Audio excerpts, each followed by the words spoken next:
For my presentation, I read the Redevelopment in the Filmore article focusing on the eviction crisis in San Francisco.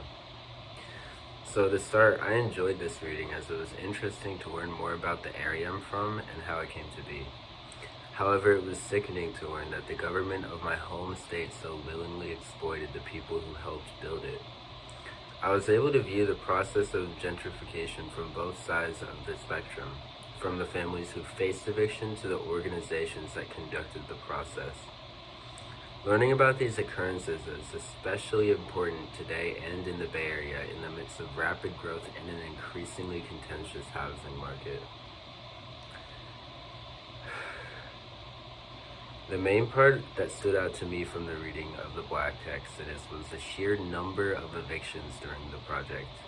These figures include 883 business closings, 4,729 household foreclosures, and the demolition of 2,500 Victorian homes, a staple of the Bay Area's rich architectural culture. It shocks me that we now live in a society where the wealthy essentially own that of the poor, and regularly take systematically back steps to seize assets of the lower economic class. I found a quote in the reading that perfectly encapsulates this notion. We live in a very unique time in history. We live in the first time in history where the wealthy covet the homes of the poor, said by Arnold Townsend. What surprises me even more is that how systematic this type of oppression has become. Back 200 years ago, for example, the government were very direct about their exploitation of disadvantaged groups. However, today the government exploit the same groups in a similar fashion, even worse in some ways, but much more indirectly and covertly. They deceive these groups by telling them lies and taking advantage of their assets, community, labor, etc., through a very complex system designed to persecute them. The one part of this reading that I found a little bit confusing was how the government dealt with the eviction process in terms of the underlying legal processes. The government wrote so many clauses and strings attached with every move they made, making it slightly harder to trace each step by burying it in a carefully constructed legalese. This also sheds more light on how the government willingly disguises their oppression with complex systems and confusing laws, appearing benevolent when actually causing serious harm to established communities of color. One theme that was really emphasized by the reading was unity. From each passage, every story and interviewer has some resonance with unity. One branch of unity illustrated by Arnold Townsend is that of community. Before Filmore was demolished by politicians, it used to be a lively neighborhood. Everyone who moved to the Filmore heard about the opportunity by word of mouth, so the neighborhood was like a big family. The creation of the neighborhood was organic and natural, a community founded and sustained by genuine human interaction.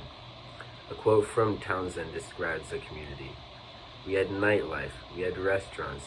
I've been here for 40-something years. You could stand up on top of Broadway Hill up there and look down on Filmore Street and it looked like New York City. However, its destruction was a cold, calculated effort put forth by the people who had no regard for the underlying culture and the truly humanistic development it had, fueled solely by the economic imperative and the war on crime.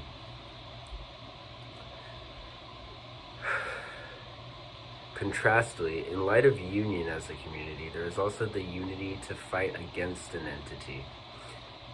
In a passage by Phyllis Bowie, she beautifully demonstrated this type of union.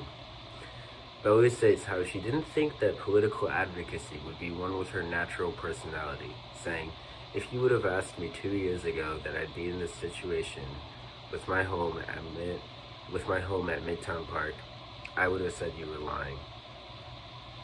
This sheds light on how being a part of a revolution is not just about achieving a goal as a group, but also coming together and achieving growth as a person.